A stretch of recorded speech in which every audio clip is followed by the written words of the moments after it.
Bonjour, mon nom est Patrice. Aujourd'hui, nous allons nous intéresser à faire parler notre ordinateur. On va essayer grâce à la fonction SAPI, SAPI 5 en l'occurrence. On a donc sur le site de Microsoft les informations nécessaires pour le faire parler. Je vais vous laisser les liens pour la documentation pour que vous puissiez lire, mais en gros, ce qu'on va faire, c'est déclarer un objet SPVoice et on va utiliser les fonctions speak. On va avoir des paramètres à passer, on va les voir dans un instant. Pour l'instant, on va s'occuper de l'interface. Alors, c'est somme toute sommaire. On a un bouton Write là, qui va nous permettre de gérer la vitesse de lecture des textes. Valeur minimale de -10, valeur maximale de 10. Un bouton volume qui va avoir une valeur minimale de 0 et une maximale de 100. Par défaut, je vais lui attribuer une valeur de 50 pour qu'on puisse entendre sa voix. Ensuite, un simple champ de saisie texte, pardon, et un bouton parle. Alors, on va commencer par déclarer notre objet. On va le déclarer en global dans la fenêtre pour qu'il soit accessible à toute la fenêtre. Évidemment, si vous désirez le faire dans tout un projet, il va falloir le déclarer plutôt à initialisation du projet ou dans une collection de procédures. Là, je vais utiliser qu'une fenêtre, donc on va déclarer voix. Et voyons, excusez, objet. Alors, c'est un objet automation. Et comme on l'a vu tantôt, on va appeler SAPI, S majuscule API, point SP voice. Alors, il faut bien faire attention. Là, j'ai fait une erreur. Ça respecte la casse. Donc, il faut faire attention à ce qu'on écrit. Je vais copier la variable tout de suite. Alors, comme je vous l'ai dit, il y a des flags qu'on peut passer à la fonction speak. Alors, speech voice, speak flag. Donc, on les a ici. Ils sont ici comme une énumération. Nous, on va les déclarer comme étant des constantes. On pourrait le faire en énumération pareil là. Donc, on va faire constant.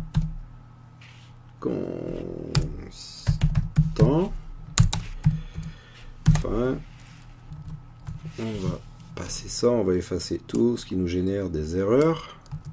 Qu'on s'en servira pas, mais de toute façon, on ne se servira pas de toutes les constantes qui sont là dans le cadre de cet exercice. Et on va enlever celui-ci. Nous allons avoir deux constantes qui vont nous intéresser pour l'instant. Ça va être asynchrone et purger le buffer avant. On va entrer dans le code du bouton parle. C'est relativement simple. Alors je les ai notés parce que vous allez voir que le nom des voix sont un peu compliqués. Nous on va utiliser une voix qui s'appelle Virginie de Scansoft. C'est une voix qui a l'avantage d'être relativement cohérente et gratuite dans un usage personnel. Allons-y, on va commencer avec notre variable. Oups, il faut que je vais aller la rechercher parce que notre variable voix. Donc on a dit ce qu'on veut, c'est qu'il parle. Alors, premièrement, ce qu'on va faire, c'est qu'on va lui déclarer la vitesse de lecture.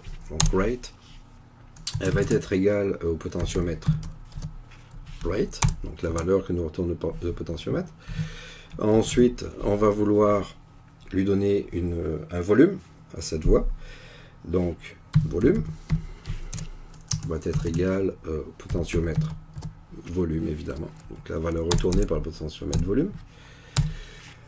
Par la suite, il faut déclarer la voix. Donc c'est là que c'est un petit peu plus compliqué. Il faut connaître son nom. Ils sont pas toujours évidents, mais quand vous avez installé la voix, dans le fond, vous pouvez la trouver dans les paramètres de Windows. Donc, notre variable, on va lui dire que la voix, voice, est égale à le paramètre getVoice. GetVoices, ouvre les parenthèses, ouvre les guillemets, et là on va lui déclarer le nom, le nom de la voix est égal. Alors, moi je l'ai noté ici, c'est pardon, scan soft Virginie underscore DRI 40 underscore 16 kHz. Alors c'est une voix qui est très acceptable. Évidemment, vous n'aurez pas nécessairement les ponctuations et toutes les évolutions des nouvelles voix de synthèse vocale dans celle-ci. Pour cela, il faudra les acheter, puis en fonction de la qualité que vous voulez, vous allez payer un certain prix. Cette fois-ci, ce qu'on veut, maintenant qu'on a fait ça, maintenant on va vouloir le faire parler, tout simplement. Donc, speak.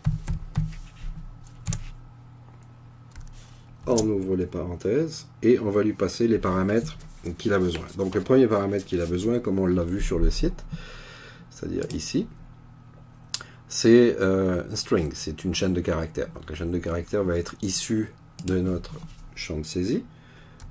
Alors on perd la complétion automatique. Si je fais ça, je ne l'ai plus une fois qu'on est dans un objet.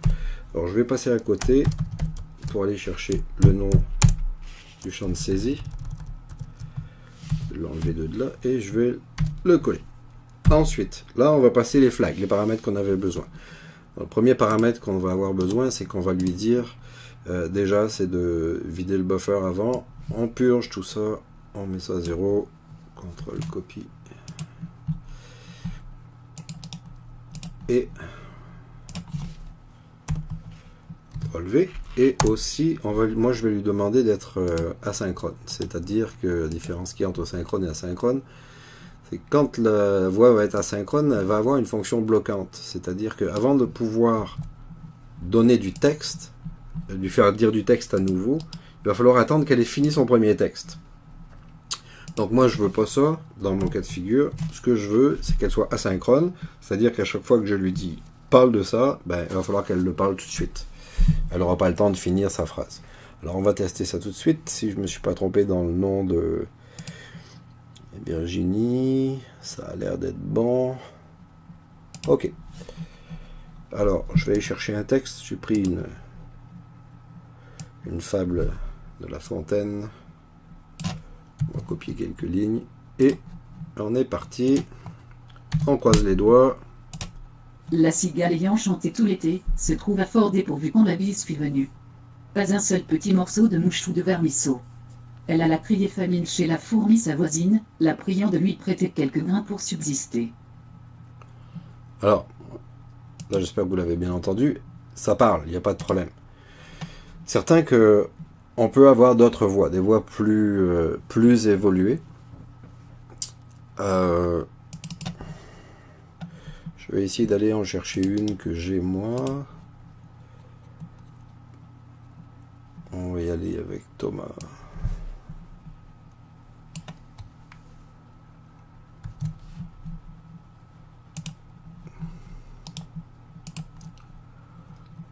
On va mettre. Moi, je vais vous fournir la voix de Virginie, mais la voix de Thomas, non.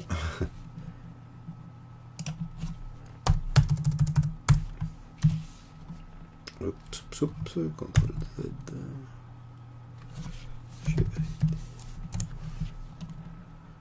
En principe, elle est encore installée sur ce portable.